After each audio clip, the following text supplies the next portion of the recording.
As-tu tendance à avoir l'impression que tu dois sans arrêt recommencer quelque chose ou te mettre à refaire quelque chose? Je te comprends. Je m'appelle Amélie et aujourd'hui, on va explorer ça ensemble. Bienvenue dans le podcast Ambitieusement TDH. Donc, en fait, cette petite phrase-là, faudrait que je recommence à faire du journaling, ou faudrait que je recommence à m'entraîner, ou faudrait que je recommence à méditer.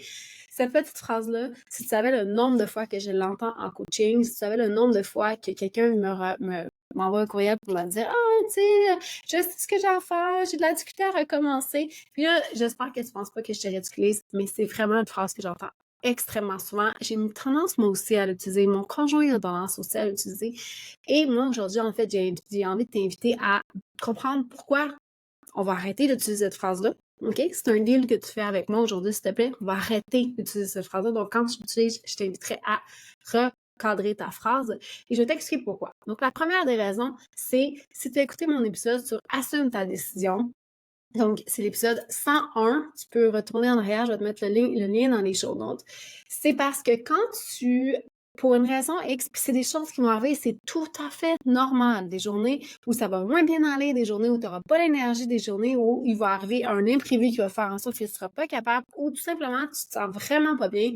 C'est une femme, tu as probablement un cycle menstruel, puis ça arrive des journées où ça ne marchera pas aujourd'hui. OK? Quand tu as un TDAH, c'est comme ça, il va y avoir des journées où tu vas te sentir à moins 2%. Je sais pas si ça se peut, mais en tout cas, tu vas sûrement te sentir pas bien, puis ta journée, tu vas te sentir super bien. OK? Et ça, c'est tout à fait normal. Donc, moi, ce que je veux t'inviter à faire, c'est à arrêter de considérer que parce qu'aujourd'hui, ici, maintenant, ça se passera pas, parce que c'est comme ça que ton cerveau pense, que ça veut dire que tu es un lâche, que tu abandonnes tout le temps, que tu n'es vraiment pas capable de suivre des engagements que tu as envers toi-même. Probablement que tu ne track pas, donc que tu ne fais pas de suivi du nombre de fois que tu fais les actions que tu considères que tu voudrais faire ou que tu considères importantes pour toi. Mais si tu le faisais, tu réaliserais que ton ressenti dans l'instant présent n'est probablement pas du tout aligné avec la réalité. Pourquoi je peux te dire ça? C'est parce que ça fait 2 ans moi, que je track, donc j'ai des feuilles où je vais noter mes entraînements et je les ai mis sur une formule annuelle. Donc, je suis vraiment capable de voir dans mon année combien de fois j'ai fait quelque chose que je considère comme un entraînement, quelque chose que je considère qui m'a fait bouger. Et quand je reprends le temps de le regarder, je constate vraiment qu'en réalité, j'ai bougé la majorité de mon année jusqu'à maintenant. Je pourrais arrêter de m'entraîner aujourd'hui, début septembre, et même que je ne m'entraînerai pas du tout de tous les prochains mois, donc septembre, octobre, novembre, décembre, et j'aurais quand même la majorité, 50% de mes journées et plus, où je me suis entraînée. Donc, mon ressenti aujourd'hui, parce que je me suis pas entraînée, est complètement pas bon.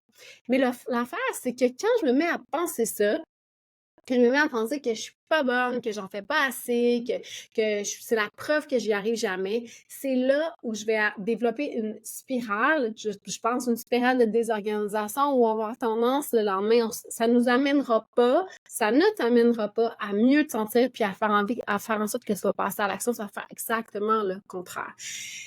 Ça, c'est comme si tu t'auto-infligeais de la honte envers toi-même. Et la honte n'a jamais fait changer personne de comportement. OK?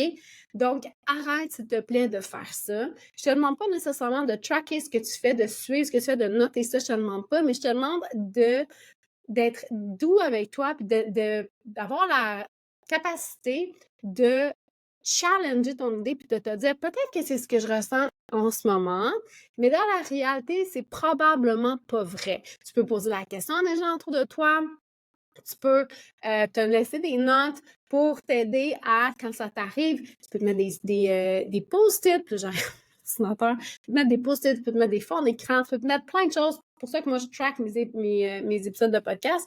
C'est pour me permettre pas mes épisodes de podcast, qu'est-ce que je viens de dire là, mes entraînements. C'est pour me permettre de challenger mon idée régulièrement que je suis paresseuse. Je suis pas paresseuse. Il y a des journées où ça n'arrivera pas et c'est normal et c'est bien correct.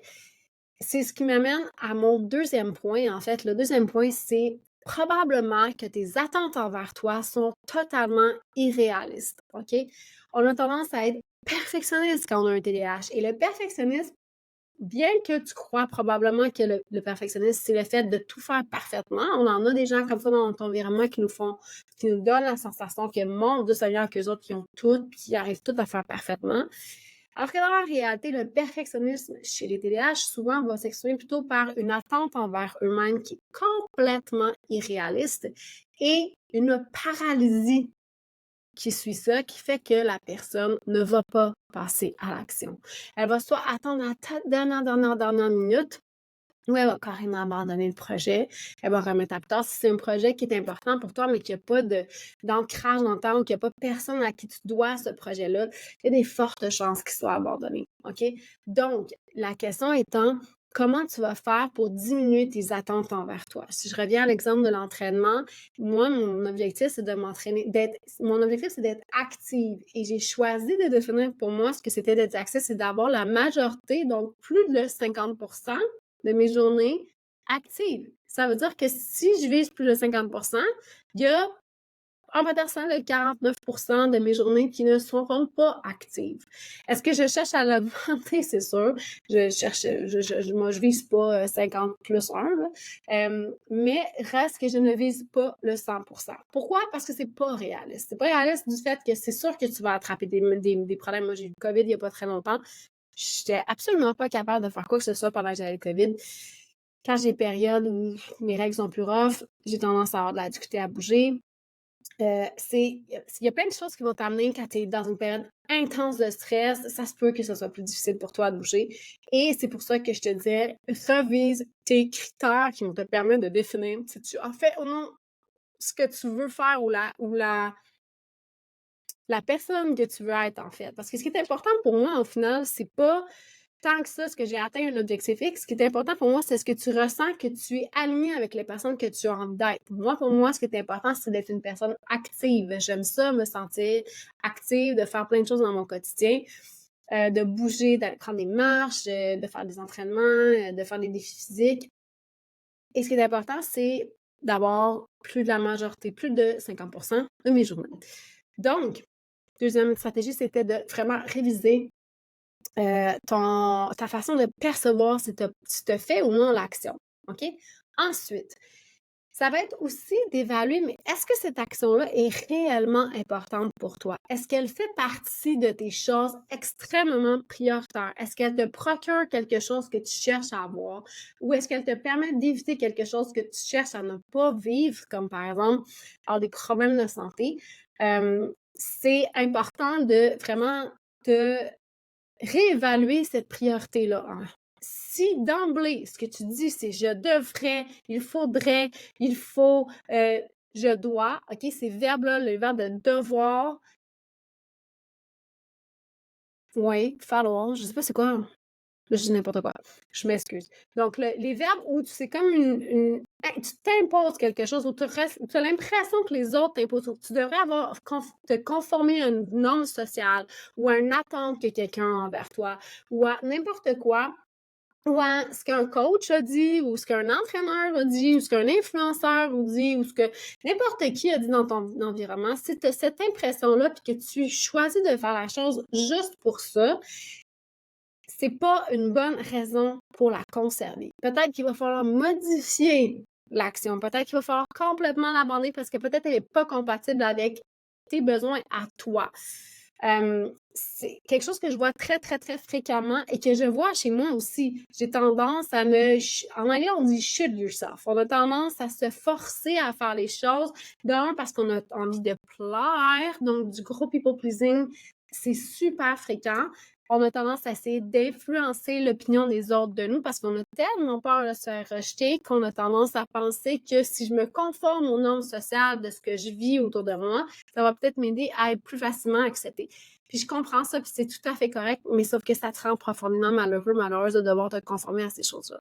Donc, la troisième stratégie, c'est de vérifier, est-ce que c'est réellement important pour moi, cette chose-là? Si oui, est-ce que c'est de la bonne façon? Et la quatrième stratégie que je t'invite à considérer aujourd'hui, c'est probablement que la stratégie que tu utilises n'est pas adéquate. OK? La moins bonne façon d'implanter une stratégie reste de se fier à sa mémoire et sa volonté. OK? Ça ne fonctionne pas.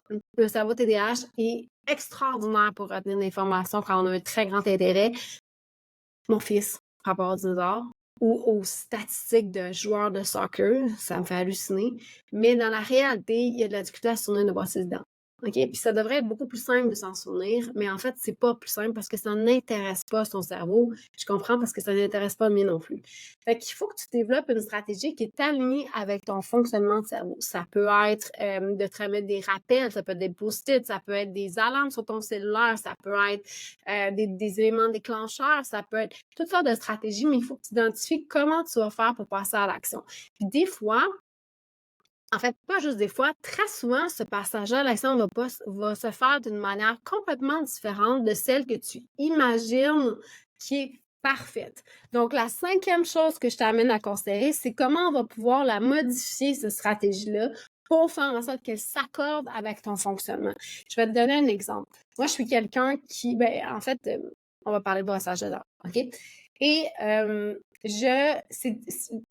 mon dentiste m'a toujours dit que le meilleur moment pour se passer à son dentaire, c'est le soir avant de se coucher, parce que c'est là où, dans le fond, tu veux nettoyer tes dents pour te coucher avec des dents propres pour faire en sorte qu'on évite que les bactéries attaquent tes dents.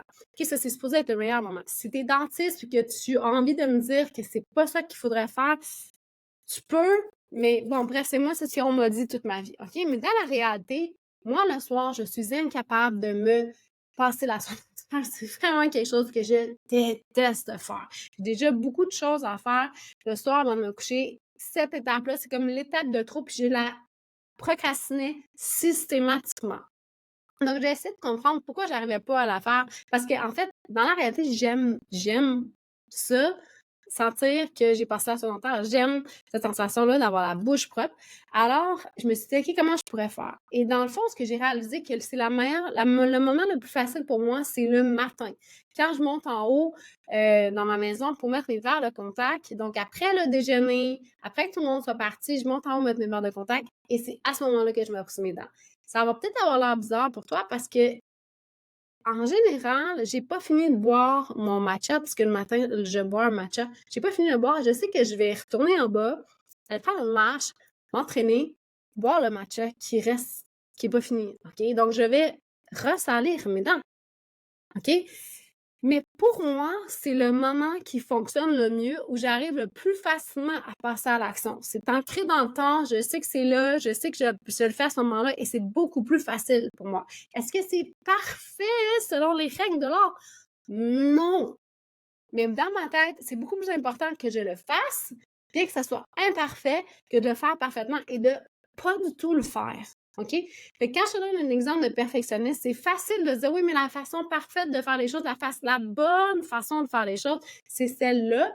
Oui, ça se peut. C'est juste que c'est fort probable que ça fait partie des raisons pourquoi tu procrastines. C'est peut-être juste pas du tout de la manière naturelle que tu as tendance à fonctionner. Là, c'est beaucoup plus facile pour moi de faire les choses qui ne me tentent pas le matin que le soir. J'ai beaucoup plus d'énergie pour faire ces choses-là le matin que le soir. Donc, si je reviens à ma stratégie sédentaire et que pour un matin, pour une raison X, il y a un matin où je ne le fais pas, j'assume pleinement qu'aujourd'hui, ça se fera pas. Donc, je me battrai pas avec moi-même pour essayer de trouver un autre moment pour le faire. Je le fais juste pas. J'assume pleinement que je le fais pas et je le fais le lendemain. Je te jure que depuis que j'ai changé ma façon de percevoir le fait de ne pas faire quelque chose, depuis que j'accepte que l'objectif, c'est d'aller dans la direction et non pas d'être parfaite et de répéter sans arrêt la même action sans jamais l'interrompre, depuis que je change ma façon de percevoir, depuis que je change la façon que je parle à moi-même d'une action que je veux continuer ou pas.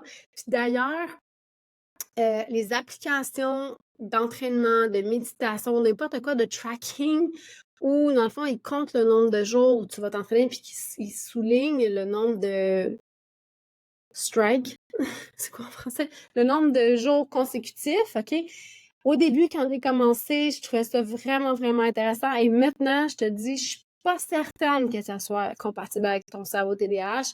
Peut-être que ça fonctionne bien pour toi. Mais moi, ce que je constate, c'est qu'en fait, ça fonctionne pas du tout parce que tout ce que ça fait, c'est que ça me crée de la frustration. Ça crée des attentes envers moi-même parce que c'est impossible que je fasse quelque chose en continu tous les jours sans jamais ne pas le faire, c'est impossible. Fait que ça fait une attente irréaliste envers moi. Mais deuxièmement, ça fait juste me créer de la frustration et de la peine de ne pas être capable.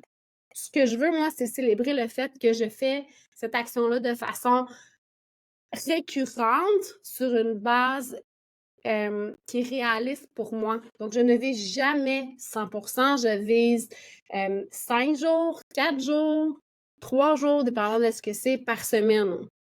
Donc, j'ai fait récapitulatif de 1, t'assurer que tu arrêtes de dire que tu recommences quelque chose, s'il te plaît. Non, laisse-toi des notes, mais arrête d'utiliser ce verbiage-là, ce langage-là, ça va vraiment t'aider à changer ta perception de toi-même. Ensuite, vérifie si t'es pas pris dans du perfectionnisme parce que c'est fort probable que ton attente envers toi-même soit irréaliste et t'empêche de passer à l'action.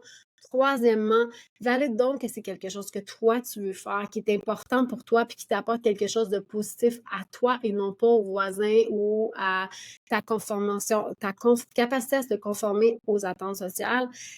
J'ai complètement perdu mon idée. Fait que quatrième point, c'est probablement de redesigner ta routine. Donc, en fait, de te questionner sur comment je pourrais faire pour adapter ma stratégie. Puis, cinquièmement, c'est de t'assurer que cette stratégie-là, est compatible avec le fonctionnement de ton cerveau. Donc, d'avoir des rappels, d'avoir des cues dans ton environnement qui vont t'aider à te souvenir pourquoi c'est important pour toi. D'avoir des choses qui vont te supporter, c'est peut-être de faire les choses en même temps qu'un partenaire, en même temps que quelqu'un d'autre qui, lui, a peut-être un petit peu moins de difficulté à créer une habitude autour de ça.